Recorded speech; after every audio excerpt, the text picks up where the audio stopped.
My friend, the fact that you're even here says something awesome about you. It means that your mind is open and you actually care about leveling up. And honestly, that is such a tremendous advantage in school, friendship, sports, life in general. I think you're going to find that being coachable and humble is an elite behavior. So keep tapping into things that inspire you and that educate that lovely brain of yours. Anyways, back to your fire question. What are some ways to help with overthinking? First of all, that's a 10 out of 10 question, but let me flip that on you real quick. Does overthinking really have to be a negative thing? I remember having a discussion with a teen about this very thing. He told me, I overthink too much, and I asked him, is that a bad thing? He looked at me kind of funny and said, yeah. I mean, I think about all the things that could go wrong and all the possible what-if scenarios, and in the end, I just end up feeling like junk, and then I don't do anything. It's obvious why he wasn't loving his overthinking. When people refer to overthinking, they're usually not talking about a positive thing, right? In psychology, we call this negative overthinking catastrophizing. Catastrophizing is when your mind jumps to the worst possible outcomes, or when you imagine or tell yourself that situations are going to end up badly for you and others. Mark Twain, the famous author, and honestly, he was somewhat of a philosopher, said, I've had a lot of worries in my life, most of which never happened.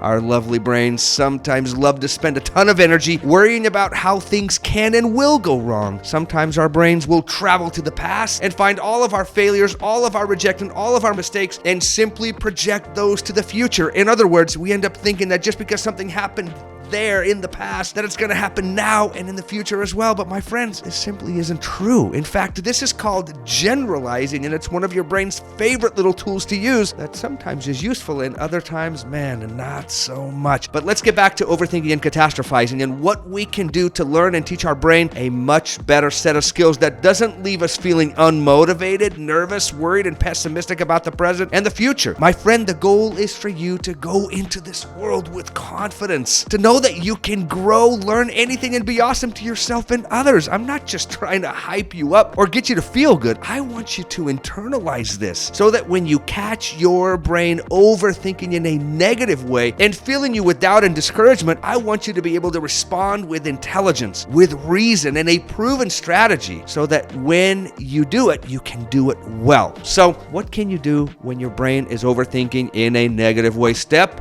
one is simply to recognize that your brain is overthinking and to call it out. In other words, it's thinking to yourself, oh, I'm overthinking right now, or man, I'm catastrophizing again, or my brain is locked in on pessimism right now. There's this little quote that says, if you can name it, you can tame it. This just means that the moment you recognize that something is happening and you call it what it is, it immediately gives you extra power to overcome it. It's like a little like magic. I promise you. This may sound simple, but this first step is money. Okay, step two, take some positive step. Step two is all about learning to shift the gears inside your head. I sometimes use this example to help people understand overthinking. Can you imagine revving up the engine in a car that is in neutral? It's basically just a lot of noise, right? With not a lot of progress. Overthinking is a little bit like this. Your brain is making all of this noise, but there's no movement in a positive or helpful direction. In other words, sometimes our brains get stuck overthinking, which can create a lot of nervousness, discouragement, and fear. This fear then paralyzes us and keeps us from moving forward. So how do you shift gears inside that lovely head of yours? Let me give you a hint. It's not by overthinking your overthinking. In other words, don't try to fight your thoughts with more thoughts. Instead, physically do something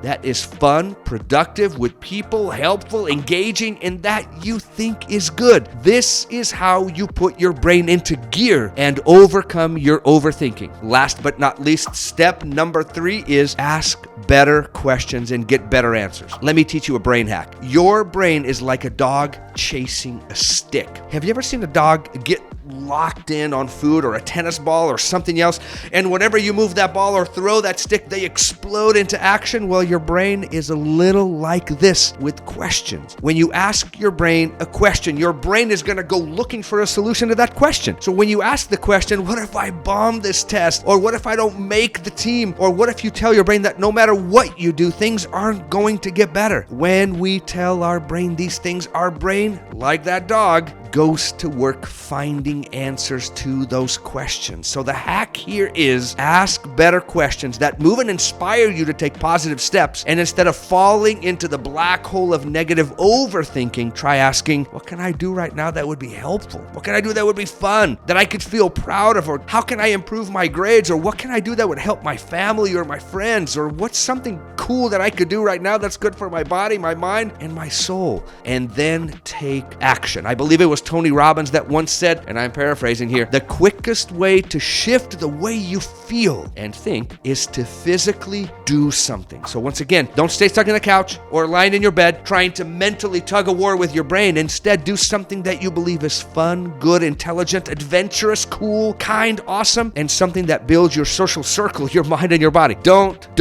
let your overthinking and your fear drive the decisions in your life. My awesome friends, we've all been there. Everyone either has or will deal with negative overthinking. So when you find yourself in neutral, battling your brain, spinning your wheels, doing a lot of brain revving and creating all sorts of mental noise up there that's not useful or inspiring, you know it's time for you to, number one, call it what it is. 2, take positive steps, physical positive steps. And 3, ask better questions that will help you instead of trapping you in the quicksand of negative thinking. Anyways, you get the idea. Small steps, small actions, small shifts in your thinking will lead to awesome outcomes. Let's go to work, people.